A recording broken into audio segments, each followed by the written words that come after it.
Good morning. मैं उमा पांडे। जैसा कि आप देख रहे हैं मेरा यूट्यूब चैनल सोशोलॉजिकल नॉलेज। जैसा कि मैंने पिछली कक्षा में पढ़ाया भारतीय समाज के बारे में क्षेत्र आधारित दृष्टिकोण, जिसमें हमने एम श्रीनिवास का दृष्टिकोण बताया, संस्कृतिकरण बताया, लौकिकीकरण और संस्कृतिकरण की प्रक्रिया। तो आज हम बताएंगे डॉक्टर श्यामचरण दुबे का दृष्टिकोण। प्रोफेसर श्रीनिवास की भांति ही क्षेत्र अध्ययनों के मामले में डॉक्टर श्यामचंद्र दुबे का भी अपना एक विशिष्ट स्थान है। विशेषकर भारतीय ग्रामीण समुदायों के अध्ययनों में उनका एक योगदान बहुत ही महत्वपूर्ण है। उनकी पुस्तक एन इंडियन विलेज समाजशास्त्रीय साहित्य में एक अमर कृति है। यह कृति हैदराबाद और सिकंदराबाद के जुड़वा नगरों में लगभग 25 मील की दूरी पर बसे शामीरपेट गांव के अध्ययन पर आधारित है। इसमें इस गांव का विस्तृत गहन अध्ययन अत्यंत सरल ढंग से किया गया है और साथ ही इसमें तथ्यों का संकलन डॉक्टर दुबे के निर्देशन में एक अनुसंधान दल के द्वारा किया गया था। शामीरपेट गांव आंध्र प्रदेश के तेलंगाना क्षेत्र में बसा है और उत्तरी क्षेत्र के करीमनगर नामक मुख्य नगर से जुड़ा हुआ है। इस गांव में हिंदू और मुसलमान दोनों ही संप्रदाय के लोग बसे हुए हैं। ये दोनों समुदाय सांस्कृतिक दृष्टिकोण से एक दूसरे से भिन्न हैं और इसलिए इनके रीति रिवाज, धर्म, दर्शन, भाषा सब कुछ अलग अलग तरह के हैं। मुसलमान उर्दू भाषी जबकि हिंदू तेलुगु भाषी हैं और इन दोनों समुदायों के बीच आपसी सामाजिक अंतःक्रिया देखने को मिलती है। तो अब हम पढ़ेंगे आंद्रे बेतेई का दृष्टिकोण। आंद्रे बेतेई तीसरे सुविख्यात समाजशास्त्री हैं जिन्होंने क्षेत्र अध्ययन के आधार पर भारतीय समाज का तथ्यमूलक चित्रण प्रस्तुत करने का प्रयास किया है। उनका अध्ययन भी भारतीय ग्रामीण समुदाय से संबंधित है। दक्षिण के तंजौर जिले में स्थित श्रीपुरम नामक गांव का विस्तृत अध्ययन आंद्रे बेतेई ने प्रस्तुत किया है। तो अब हम पढ़ेंगे भारतीय समाज का शास्त्रीय एवं क्षेत्र अध्ययन पर आधारित दृष्टिकोण, वर्तमान व भूतकाल का महत्व एवं अंतर संबंध, classical and field views of Indian society, significations and interface of present and past period.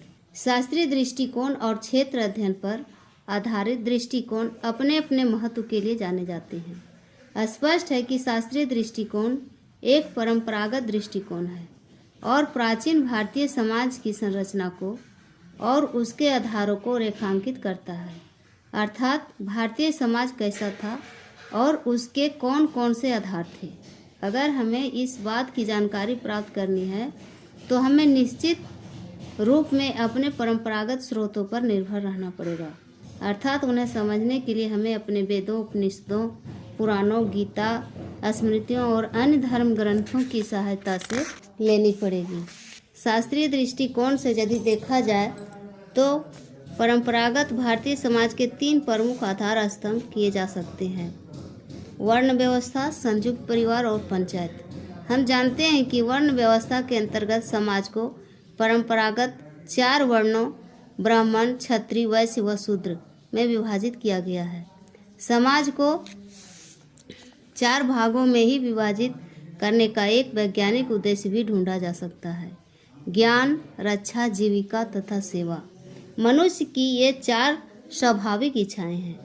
आर्य सामाजिक व्यवस्था के विशेषज्ञों का कथन है कि इन 4 इच्छाओं का मानव प्रवृत्तियों की पूर्ति के लिए ही समाज को 4 भागों में विभाजित किया गया था। वर्ण व्यवस्था का महत्व इसी से स्पष्ट हो जाता है। उसी प्रकार एक गतिशीलता जीवन के लिए यह आवश्यक है कि उसे इसी भांति नियमित व नियंत्रित किया जाए कि जीवन का अंतिम लक्ष्य अर्थात मोक्ष की प्राप्ति सरल और संभव हो सके।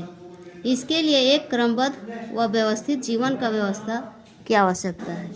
आश्रम व्यवस्था इसी आवश्यकता की पूर्ति है। दूसरी ओर धर्म हमारे कर्तव्य कर्मों का बोध कराता है और दूसरे पथभ्रष्ट होने से बचाता है। कर्म का सिद्धांत हमें अपने कर्तव्य कर्मों का ज्ञान करवाता है और इस बात पर बल देता है कि सत्कर्म मनुष्य को उच्च आदर्श की ओर ले जाने में सहायक होता है। सदाचरण एक उच्च मानवीय गुण है। कर्म का सिद्धांत भाग्यवादी नहीं है, बल्कि यह तो इस बात पर विश्वास करता है कि मनुष्य स्वयं अपने भाग्य का निर्माता है। यह इस बात पर बल देता है कि कर्म और वह भी निस्वार्थ सद्कर्म की वास्तविक पूजा है। अपने कर्मों का उचित पालन ही हमारा कर्तव्य है और हमारा धर्म भी है। शास्त्रीय दृष्टिकोण के इस सभी विचारों का स्रोत हमारे वेद, पुराण और अन्य धर्म ग्रंथ में मिलते हैं। इस प्रकार स्पष्ट है कि इस दृष्टिकोण में अध्ययन से हमें अपने परंपरागत सामाजिक मूल्यों, आदर्शों, भावनाओं और विचारों से अवगत होने का अवसर मिलता है और हमें यह पता चलता है कि हमारी परंपरागत सामाजिक व्यवस्था किन उच्चतर आदर्शों और नियमों पर आधारित थी। यही संक्षेप में शास्त्रीय दृष्टिकोण का अपना महत्व है। तो आज हमारा तीसरा अध्याय खत्म हो गया। धन्यवाद।